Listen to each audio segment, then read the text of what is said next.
To think that nearly 200 years ago, 170 odd years ago, there were elephants that were walking down Florida Road for centuries, going to drink where people now play golf. It's mind-blowing, It's dude. incredible, and playing into the super South African fact, another interesting story. Harry Smith, when it first started, obviously they needed population. The people who lived and settled in Verulam at that point, there were a couple of them who left to move to Harry Smith because their kids were being attacked by lions on the way to school. Hey everybody, do I have an interesting episode for you today?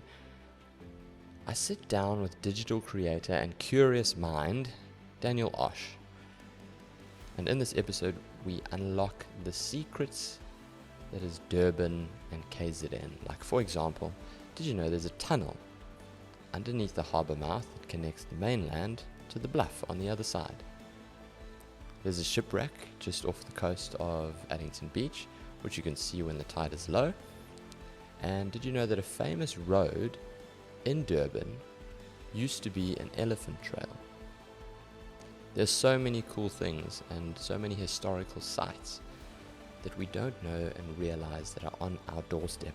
And Daniel has gone out of his way to raise awareness about these historical gems in eThekwini. Be sure to check Daniel out on all his social media handles, which I've attached in the show notes below, for loads of additional really cool content. Thanks for listening. Like, share, subscribe, and enjoy.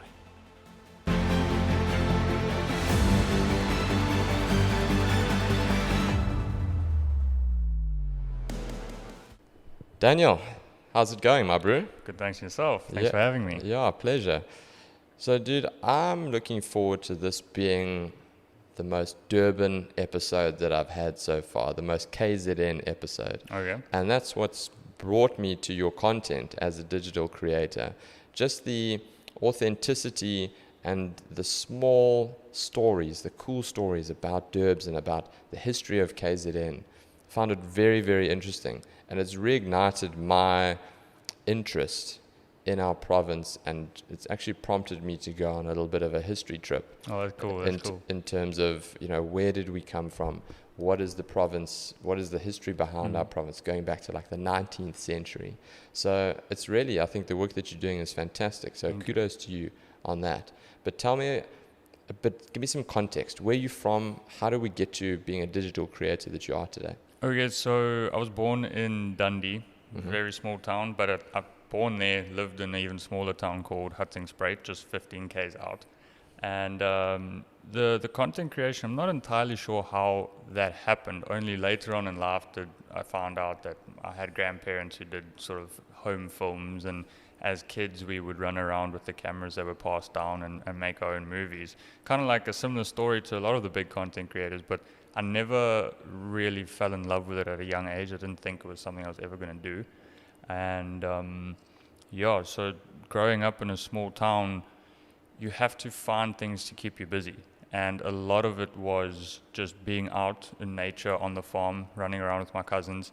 And then when we got our first TV and DSTV became a thing, we got to watch Steve Irwin, and that kind of ignited a passion for wildlife. And our family's always been quite a wildlife-based family. And just growing up, it kind of ignited a passion for wanting to understand more than what was on the surface level of everything. And that helped, especially during lockdown, because I went back home to where I grew up, and in lockdown there was nothing to do. We couldn't go anywhere, we weren't allowed to. So it became this thing of how much can we find in our garden that excites us? How much research can we do on the most simple thing until it gets to a point where it's something you really, fall in love with. There's a passion behind it now. So that's kind of how sort of it started in a small gist of things. Yeah. You mentioned you did a little bit of a deep dive into the history behind the town where you grew up, with respect to there was a major trek that happened historically. Yeah. Can you tell me about that? Yeah, so very interesting. I decided I wanted to do, so just backing up a little bit, I wanted to do something called the South African Town Tour.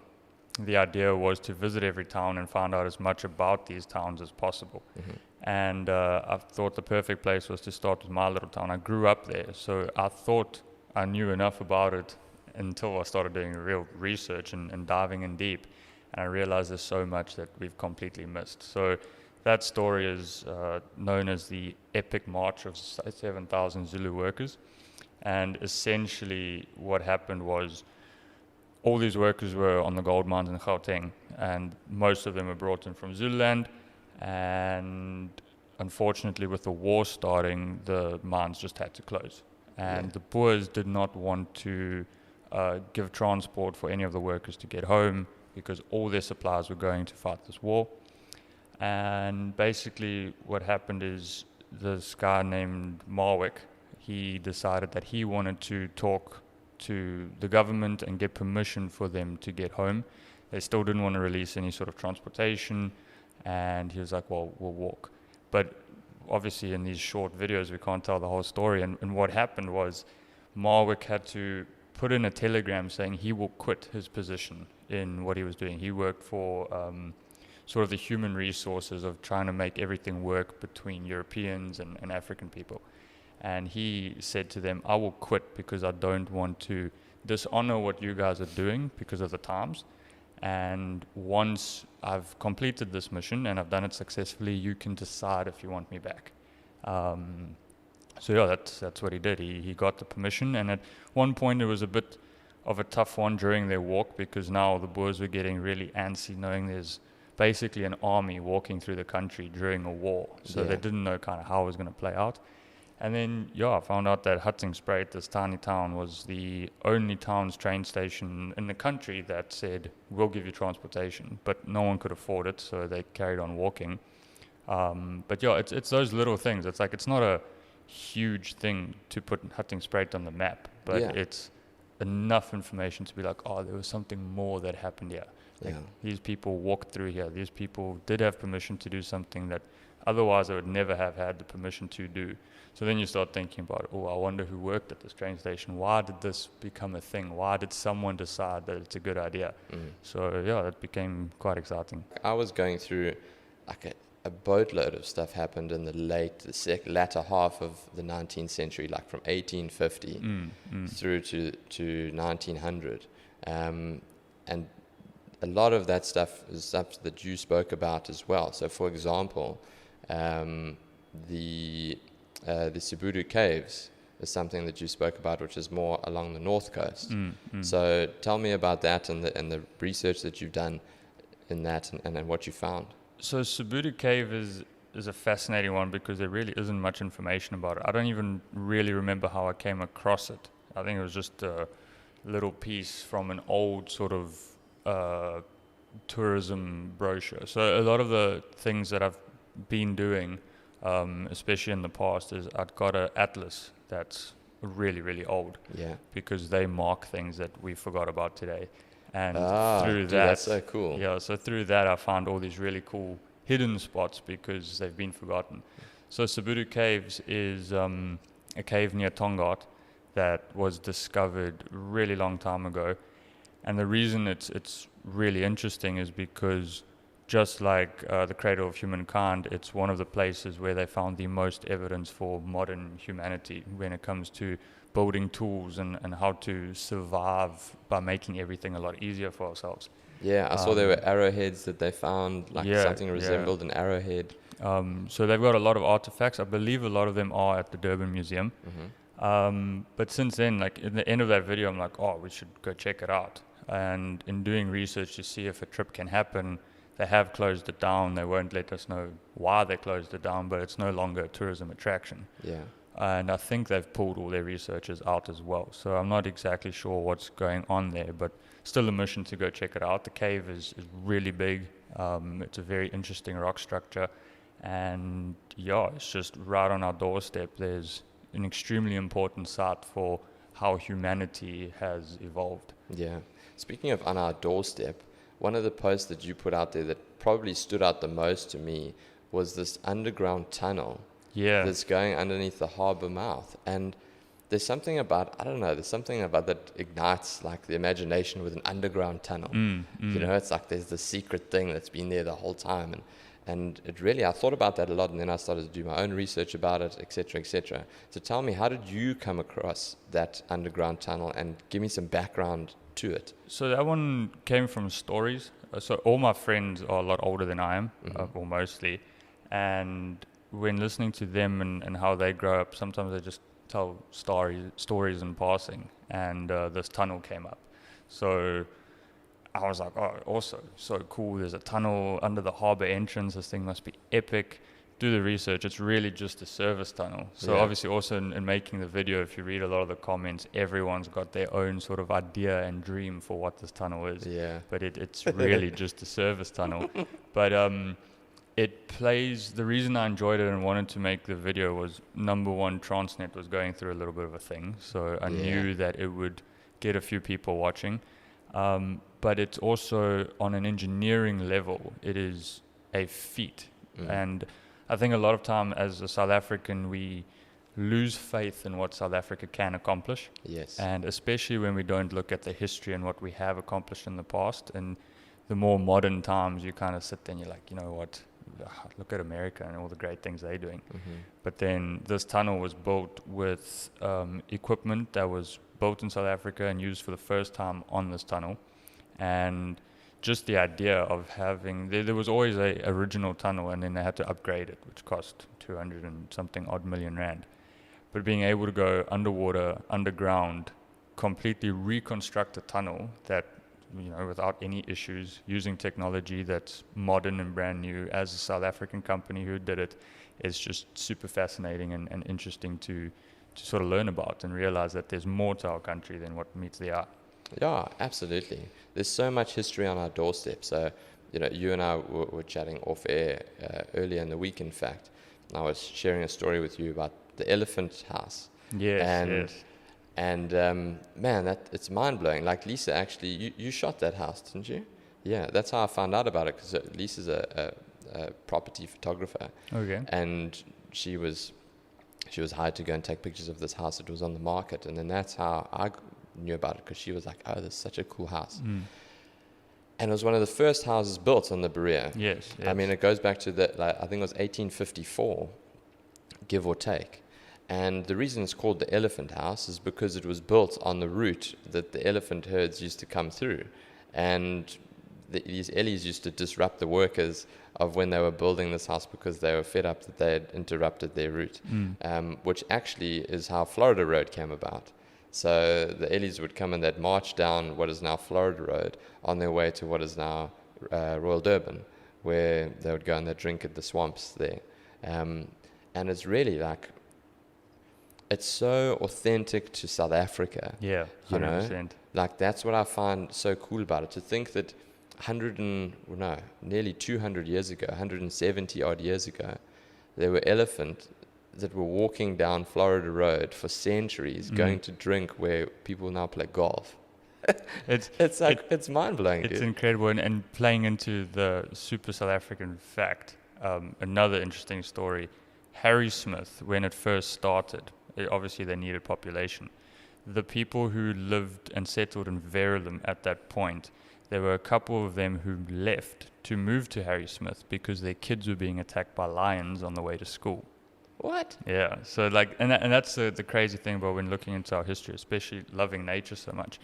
The nature that walked in this area, like a lot of the people that first settled here became elephant hunters. They were the big game hunters, and there's so many stories of how it was such a wild area of South Africa. And then taking it a step further, if people could realize this, we just went through those floods 2 years ago. It was so bad. Where these elephant went was one of the greatest sort of wetlands in sort of KZN in our area. If we still had them, those floods wouldn't happen. It'd be like water can disappear.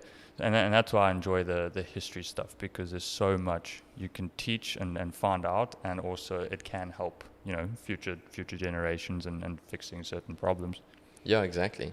And to to build on that story about the Elephant House, there was a guy, Edward Snell, that bought it in 1857, so after it was newly erected. And there was a shipwreck called the Ariosto, I think. And the cannon from that, he bought the remains of what was on that ship with the house. And that cannon he took and he put it up in the elephant That's house. so cool. And then every New Year's Eve he would let the cannon off. That's so sick. I mean, so Edward Snell. So I'm putting two and two together, but I'd imagine at Snell Parade, they would have named Snell Parade after him. There's also a massive company called Edward Snell, which is based in Prospecton, like mega company, which was started by him, and that company is now 170 odd years old. So like it's major, man, like on your doorstep. 100%, yeah. There was another interesting story, another shipwreck, which you spoke about in one of your posts, and I've actually surfed where you were talking about, and I thought that it was just like a rocky prominence. I had no idea that when the tide was low and you can actually see it popping out there, that there's actually remains of a shipwreck. Yeah, so I was under the same impression. I've surfed that area as well. Almost hit it a few times, and I was always like, why is there this random rock in the middle of nowhere? And the guys I was surfing were like, no, it's not a rock, it's a shipwreck. And interestingly, when I made the video about it, it's called the Ovington Court. When I made that video, I had a few people reach out and say, it's not the Ovington Court, you're talking about the Ariosto. But what I then found out is the Ariosto beached years before, and they were moving peppercorn. Yes. And then the 100%. Ovington Court came afterwards, and they were moving sugar. So, yeah, as far as I know, it's just part of the engine block and one of the chimneys that are still there. They did blow it up back in the day to get rid of it, and obviously with the banks moving and all the sand, you can't see much of it. Yeah. So I do want to do a video going and swimming out and showing people what it's like. I know it's not going to be the most spectacular sight. It's not like we're diving to a fully intact ship, but like everyone thinks it's a rock. Now you find out it's so much more than just a rock. Dude, exactly.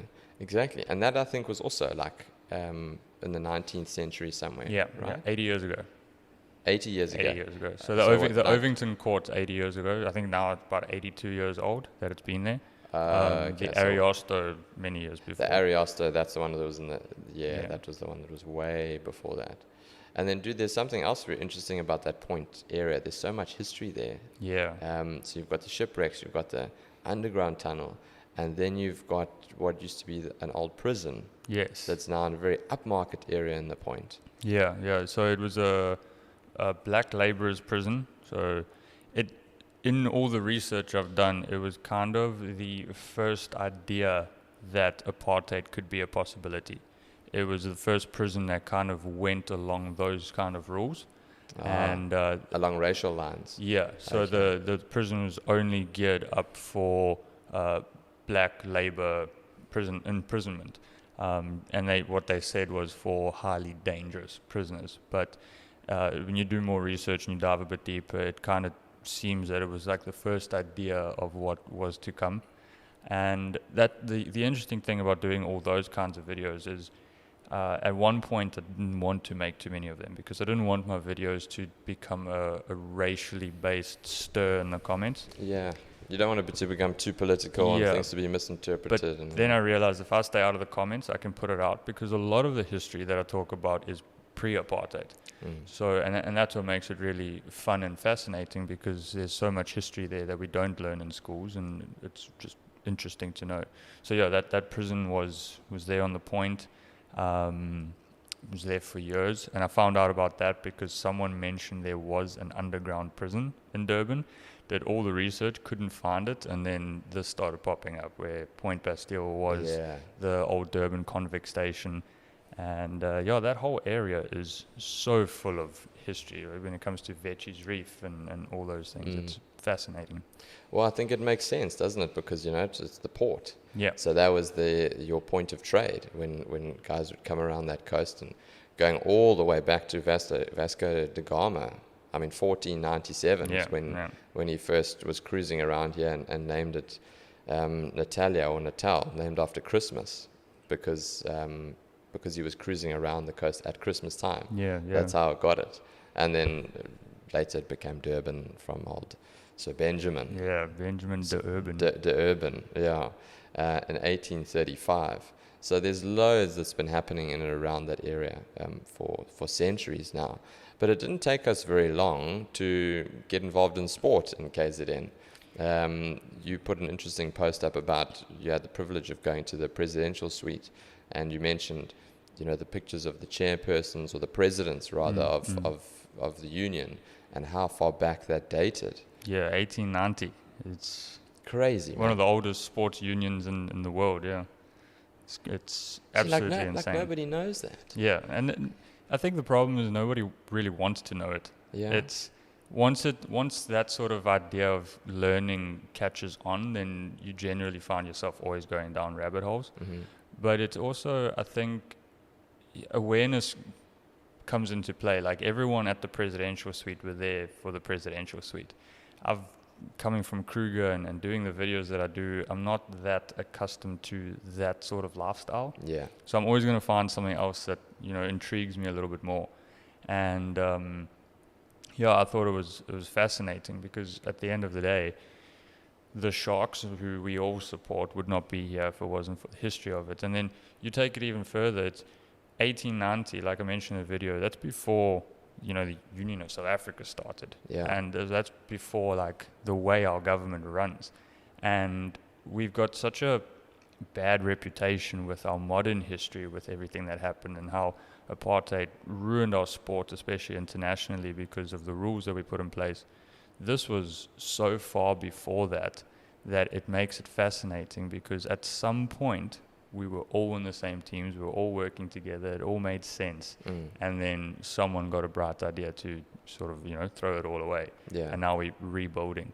Yeah, and the cricket as well. I mean, we were Kingsmead before it was Kingsmead. One of the first grounds that they built was actually called Lords, in Durbs, and the Natal Cricket Union, or the Natal Cricket Team, was also around that time. It was in the late 19th century. Wow. Yeah, crazy, man. And then it became later Kingsmead, which was built sort of early-ish in the 20th century, 1923. And there's the rumor that a portion of the pitch is actually below sea level at Kingsmead. Okay. Yeah, so there's a theory about how the pitch performs differently according to the tide. Oh, wow. Yeah. That's How hectic insane. is that? That's so very cool. It's a very difficult thing to prove, Yeah, obviously. yeah. But it's been spoken about quite significantly in cricketing circles, especially locally. And some people believe that because it's below sea level, a portion of that cricket field, that the tide is influencing how the ball's going to behave and how the pitch is going to behave. Wow. That's crazy. That's insane. We need some scientists to come figure it out. Yeah, exactly. There's also portions of this golf course. We're recording at a very historic venue of Durban Country Club. It's been here for 100 years. 1922 is when it first opened its doors. And there's portions of this golf course that are below sea level. And here has a remarkable history as well. As I say, it's a building that's over 100 years old. Royal Durban up the road, which is the old elephant watering hole, which was here even before DCC. I think that was, if I'm not mistaken, in the very late 19th century, the 1890s is when that golf course first was erected. And the racing track was actually there before the golf course. Wow. Yeah. And the history, the link to the colonial element. So there's a hole here called the Prince of Wales, which is the 12th hole. Okay. And it's a par 3, a brutal par 3, and it's got massive banks that drop off on either side. So it's really it's like trying to land your golf ball on the top of an old VW Beetle. Like, it's tiny. Jeez. And it's an exaggeration, but like that's what it feels like when you step back and you're standing on that tee box. And the Prince of Wales, I think his name was Edward, came and he played a round of golf here in the first half of the 20th century, and he hit it down the bank, and it took him, the theory and the rumor is that he took 16 shots to get the ball in the hole, because he would go up the bank, down the bank, over to the other side on the other bank. 16 shots later, he made 16 on the par 3. And since then, it's been called the Prince of Wales, the 12th hole here. Still did better than what I would have done, so Yeah. props. Yeah, exactly.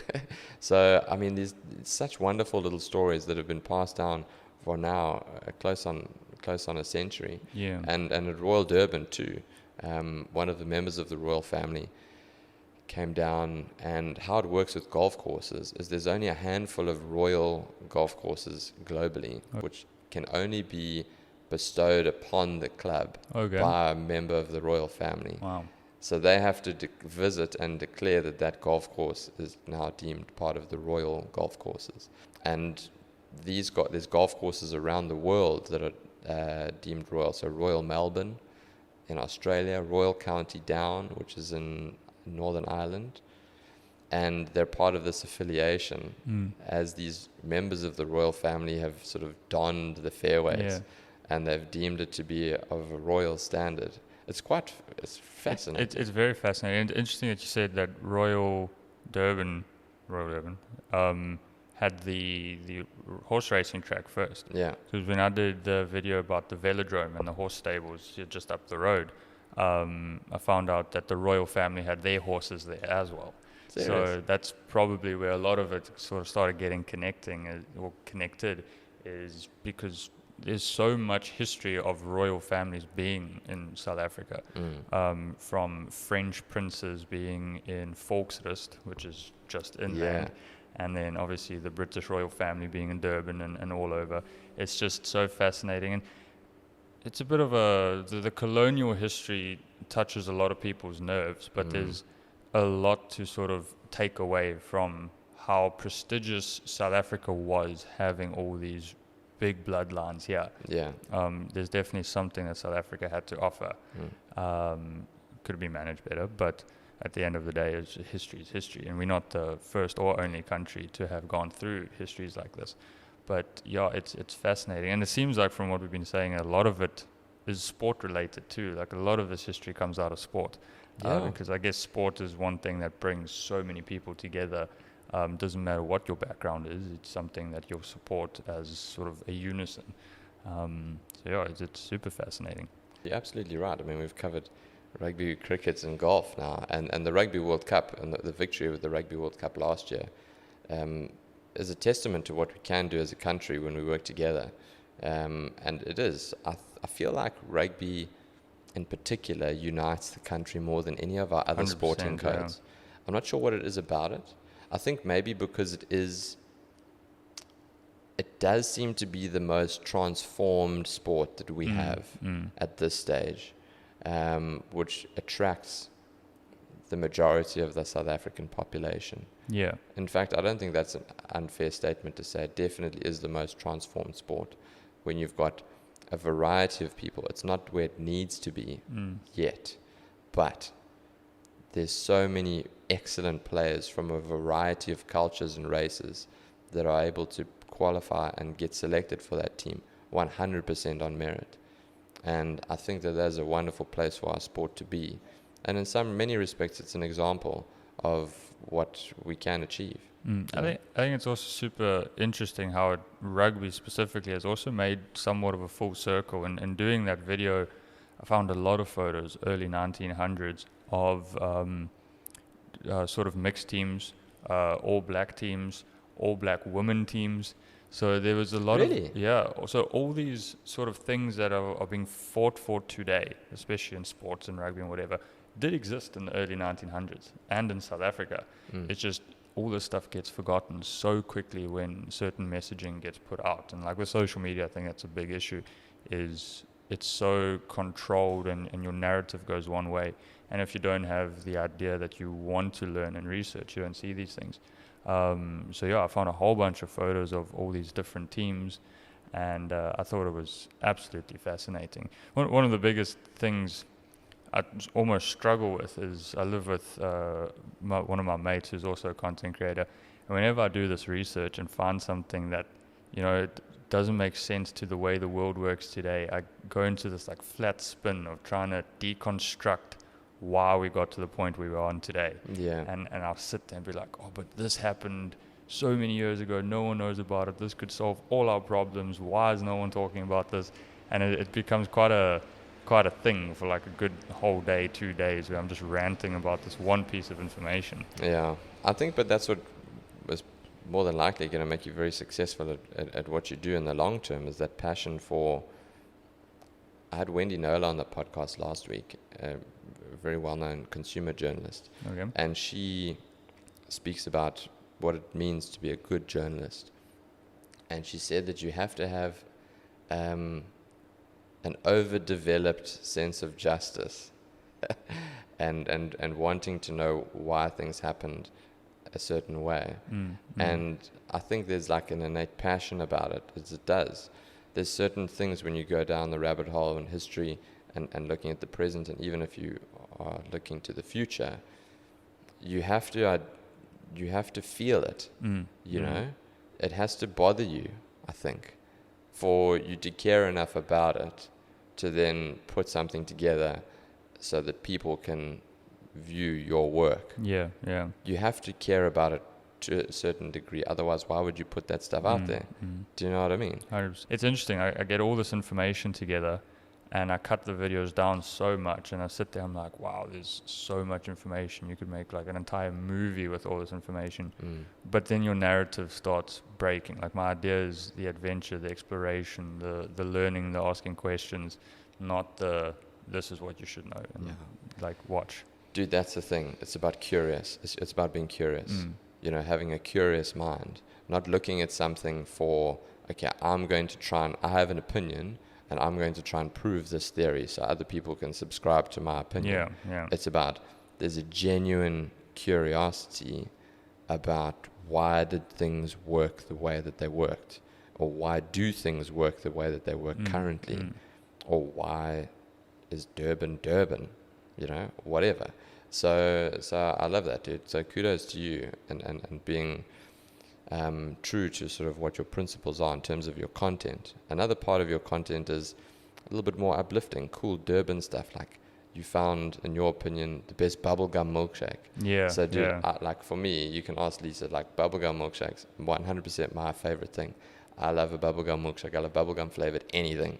So tell me about where you found your bubblegum milkshake. I'll tell you where my favorite one is. So it was so weird how it happened, because growing up, you stop drinking bubblegum things. It's like that's what you do when you're a kid. So it was interesting. We went to, unfortunately, they've closed down now, but on the Promenade Road, there was a little place called Surf Shack. Yes, yeah, I know and they just had the best bubblegum milkshake. In my opinion, it was just the best bubblegum milkshake. Dude, so for me, Wimpy is still the best. That Wimpy bubblegum milkshake, I don't know what it is. Maybe it's like nostalgic for me as well, because I used to go to Wimpy a lot as a kid. But like if I think of like truly South African things, 100% Wimpy is like a South African thing. Like a Wimpy breakfast, the orange couches, you know, with the mustard and the tomato sauce on the thing there. And then the bubblegum milkshake, and it's got the cream on top of the little marshmallows. Yeah. Oh, bro. Absolute game changer for me. I should go back to Wimpy and see. Dude, you should try that bubblegum milkshake. It's like really, really legit. And some really awesome coffee spots as well. Like you did a really cool piece. The one I enjoyed probably the most was your review on the Antique Cafe. Okay. Yeah, very cool spot. Afterwards, I got chatting with the owner, and he was like, oh, by the way, I don't know if this interests you, but there are rumors that Winston Churchill stayed in that house, and that's why it's called Churchill House. And so because at some point after Winston Churchill was in Mozambique, he came back to South Africa, and he did a few rallies in Durban City, and apparently that was the house where he stayed, and that's where the name comes from. So that's the fascinating thing, is like I look for food and then somehow history pops up. But I love the little hidden you realize that some of these places aren't that hidden, but when I found it for the first time, I'm like, oh my gosh, this is so cool. I really enjoy Antique Cafe, just kind of in such a odd spot, and I think those places are cool because, you know, coffee and that culture has become quite a gentrified culture. You find it in like the Belitos, the Mshlangas, it makes sense there, you know. There's a certain Very sort of metropolitan. yeah. So it's cool being like in Windermere, you know, like just down the road you can find all sorts of things. Yeah. But there's this really cool place where you can go have a good breakfast, have some coffees. It looks nice. So yeah, it's very cool. It's very Durban. Yeah. Like when we went there, it's very Durban, like old school Durban Berea place, you know, with like the high ceilings, the wooden floors, the courtyard outside. Yeah, dig it. Yeah, it's very, very Durban. Bike and Bean as well. So like if I had to think of, it's unfortunate that they've moved now next door to where they were.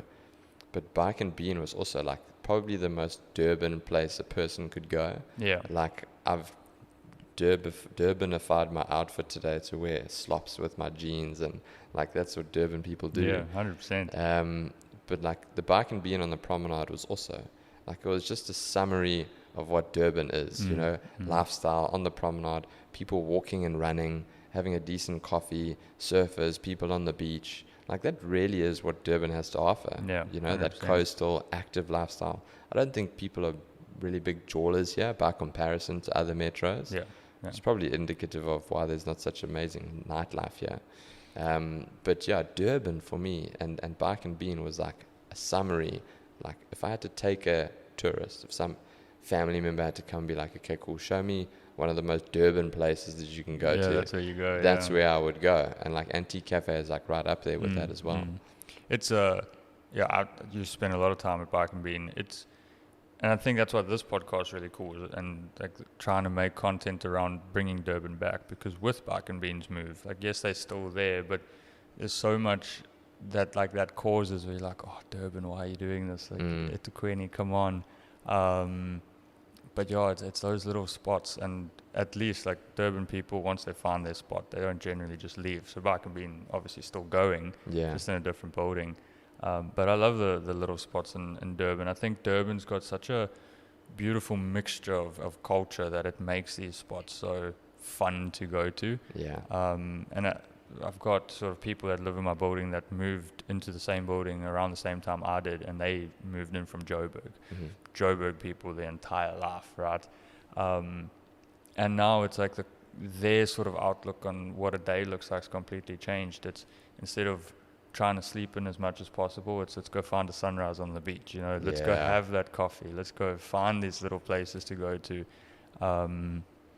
It's epic. Durban's got a very special culture. So we've sort of developed that along walking on the promenade, but the new promenade by the harbour mouth. Okay, yeah. Also, such a cool, like that whole point area is very cool once you get there. And that new promenade, and do you see veggies, you know, the reef there.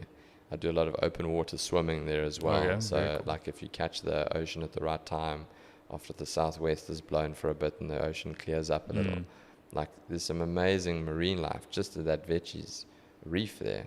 I mean, it's like crazy. And there's so much on people's doorstep. And chatting off air, that was something that really motivated you, is to want to say to people, like, of course, be ambitious, you know, get out there, see the world, but kind of see what's right in front of you. Don't forget about that. 100%. Explore what's on your doorstep, literally. It's a cliche, but literally 5 minutes in either direction. There's so much. Yeah, it's so true. Like, it's such a not long, but it's a very in-depth story as to why. But the gist of it is getting people to understand that there's more around them and like their general vicinity.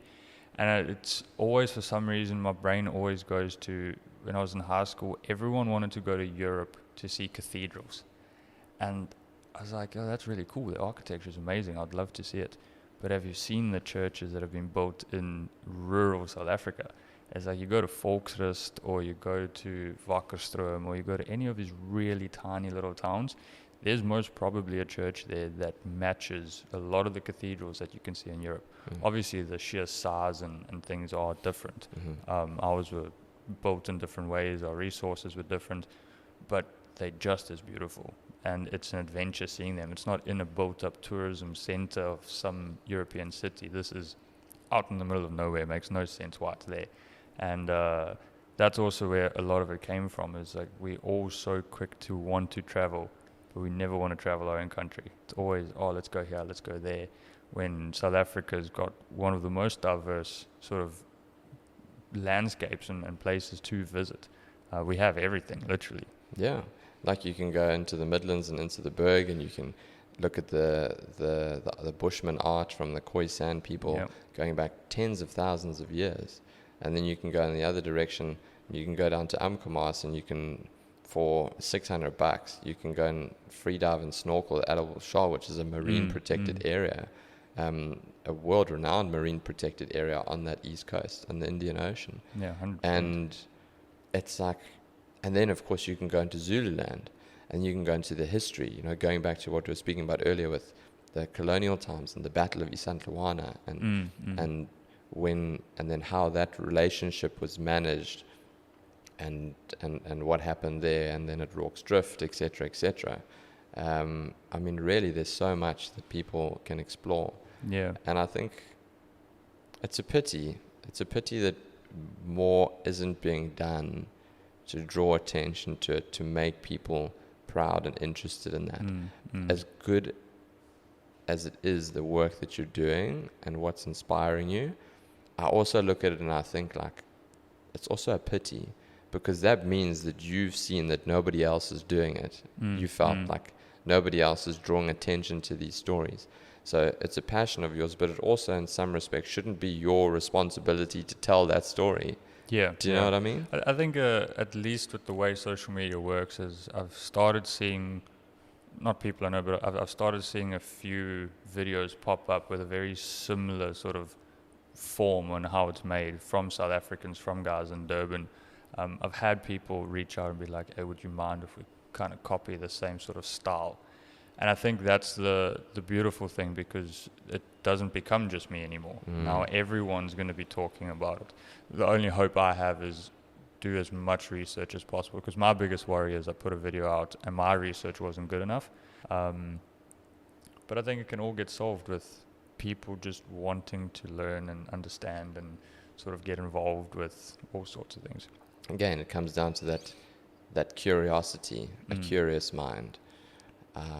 We have, sometimes our biggest challenge is also our biggest strength with respect to, we pride ourselves in South Africa as being very diverse, multicultural, a bajillion different official languages. And that is something to be proud of in many respects as a South African, that we're allowing this diversity of cultures, races, beliefs, languages. But at the same time, it also makes it very difficult. It's a lot harder to coexist like that than, for example, you go to Italy and everybody speaks Italian. Not to say that it's better or worse. It's just more difficult. It requires more social skills, and it requires more empathy, because if you and I have had a similar upbringing as a white person in South Africa that's under the age of 35, it's more than likely that we would come from middle class. It's more than likely that our parents were at an advantage compared to their black counterparts of their age. In fact, it's almost guaranteed. So that comes with a certain context and background. And then similarly, a black person who is our age comes from a completely different context and background. So the lived experiences are so different, and the stories that are passed down from generation to generation are so different because they are that different. And it is what it is. We can't undo history. But what it does mean is there has to be a genuine curiosity of Clinton acknowledging that my background is different to so-and-so's. How do I genuinely try and understand who you are as a person? And how does that person genuinely understand how I got to where I got to, you know? And I think that is something that, without question, will benefit people. If you put content out there with the general principle of curiosity, people can immediately tell if there's an agenda. Yeah. Do you know, they can tell if Daniel's like trying to spin a story and he's trying to, push this thing and push that thing.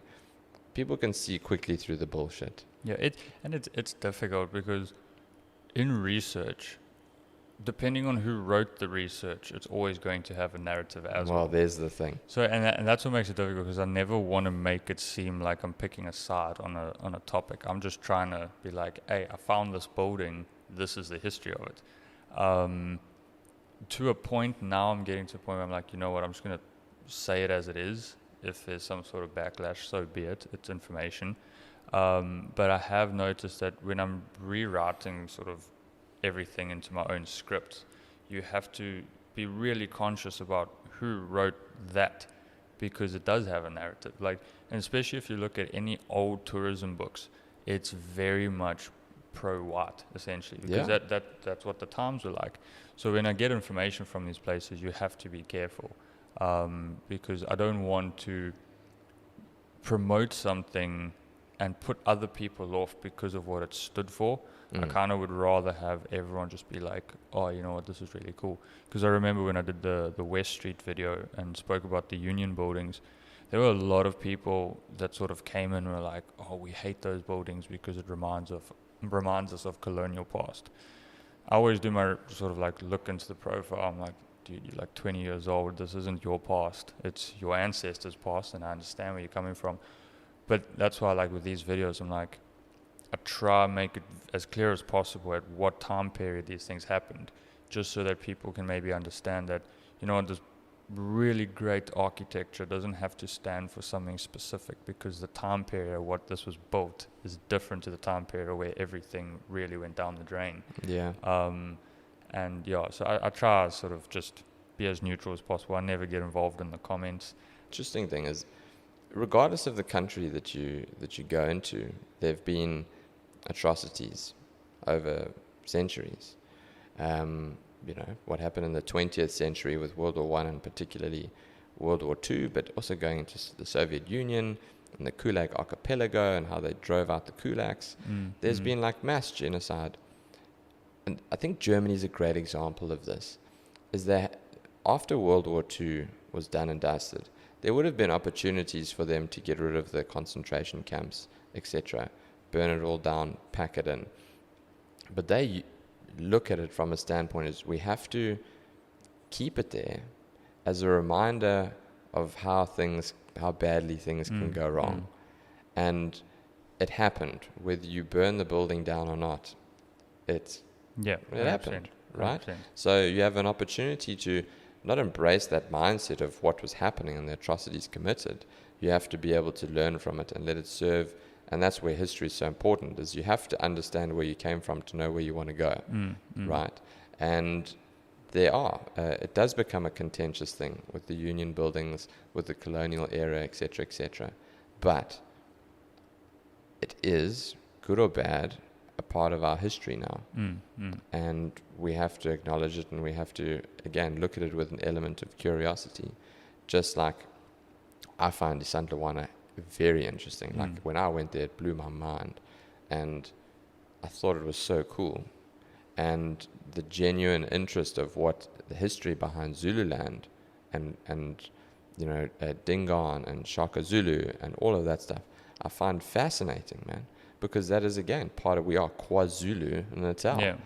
You know, it's a massive part of our culture, because this is now our province as a collective. So, I think that's great. The great thing about having access to so much information today is that we can go make our own opinions if we want to take the time to do the research. 100%. So talking about doing some research, what do you have on the horizon for you? Do you have any interesting projects, adventures that you've got in the future? I would love to go to the Elephant House. Yeah. I've read so many things about it because it's just so integrated into Durban.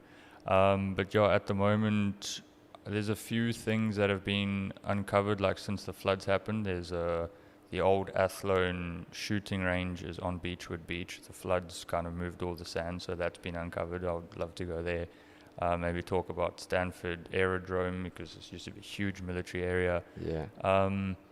But I think I'll do a few more food things. I have a few Clarence videos coming out still. And then, just figure it out, do some food. I want to bring some nature stuff back in again. Nice. It's when you just make content about everything you enjoy, it becomes a bit difficult to not just focus on one thing. Mm-hmm. So yeah, nothing huge planned at the moment, but yeah, this will be the few little stuff. videos. Yeah. Yeah. Daniel, where can people find you if they want to check out your content? Instagram and TikTok, it's where is Daniel Osch. So yeah, it's pretty straightforward. I do have YouTube, but I'm not very active there. So yeah, just on Instagram and TikTok, really. I'll pop it in on the show notes. Thank you. Dude, it's been a pleasure chatting. I'm feeling stoked to be from Durban. And thanks for having me. It's South Africa special, Durban special. We should just fall in love with our own country again. 100%. Thanks, dude. Thank you.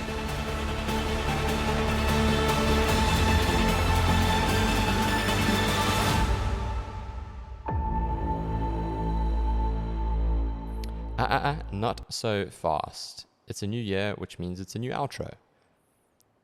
And let me level with you. It is such a cool feeling when I see that Spotify subscribers number increase on the weekly, when I see the number of people listening to the episodes going up. And it really makes a huge difference. Have you ever done something and you feel so good when you get rewarded by some positive feedback and you really feel like you're making a difference? That's what it means to me, and that's how I feel. And it goes a long way if you like the show, share it and subscribe it. Thank you humbly, and I'll see you next week.